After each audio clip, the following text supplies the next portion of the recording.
Je m'appelle Sébastien Baril, je suis président du directoire du groupe Serge Ferrari. Serge Ferrari est spécialisé dans la fabrication de textiles techniques durables à destination d'applications comme l'architecture textile, protection solaire, structure modulaire, marine et mobilier, mais aussi de nombreuses solutions telles que le biogaz ou le fish farming. Le groupe Serge Ferrari adhère au Pacte mondial des Nations Unies depuis 2019 et communique sa communication de progrès depuis 2021. Le groupe Serge Ferrari a fait le choix d'entrer dans le Pacte mondial pour pouvoir structurer l'ensemble de sa démarche au regard des 17 objectifs de développement durable.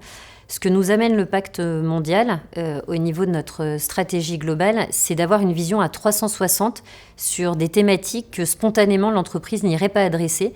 C'est un petit peu le Pacte mondial, l'examen de conscience du groupe Serge Ferrari dans le cadre de l'ensemble de sa dynamique RSE. Alors, la RSE, chez Serge Ferrari, elle est inhérente à la société elle-même. On est né de ce concept de faire des matériaux durables, légers, beaucoup plus légers que la plupart de nos concurrents. Et c'est sur les fondements même de ce principe-là qu'est né, que Serge Ferrari, notre fondateur, a inventé la société Serge Ferrari. D'abord sur un concept technologique très innovant, le précontraint, qui permet d'aplanir nos produits et d'avoir des produits qui font à peu près 5 à 10% plus légers que des produits traditionnels. Et également sur un principe social intéressant, en faisant, il y a 50 ans maintenant, en faisant participer les salariés aussi à la destinée du groupe et en ayant eux-mêmes un bénéfice ou une participation sur les bénéfices de la société en termes de qualité et également en termes de profitabilité. Le groupe Serge Ferrari a fait le choix d'adhérer au SBTi, en tout cas de se lancer dans la dynamique SBTi depuis quelques mois maintenant. L'objectif du SBTi, c'est de pouvoir disposer d'un référentiel commun, un référentiel international où on pourra comparer quelque part les ambitions bas carbone du groupe Serge Ferrari. L'avantage pour nous, c'est que chez Serge Ferrari, on a coutume plutôt d'internaliser les compétences. Donc depuis 3 ans, on calcule notre bilan carbone.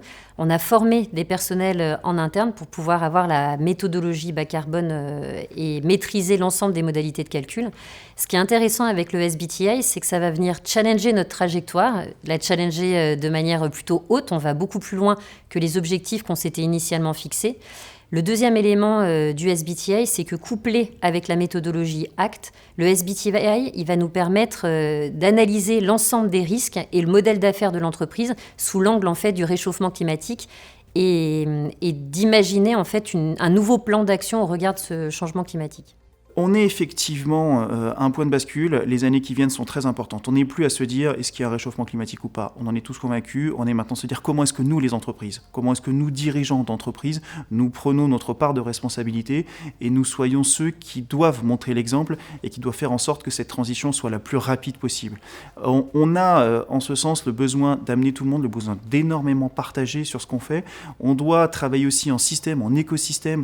On ne doit pas uniquement regarder ça pour soi, c'est le monde qui a besoin de cette évolution, c'est pas une entreprise par rapport à une autre, et on doit absolument partager toutes les trouvailles qu'on fait, toutes les innovations qu'on peut amener, et faire en sorte que ce sujet de l'environnement, de l'impact environnemental, soit celui qui soit au-dessus de la pile de tous les sujets qui sont dans les mains des dirigeants.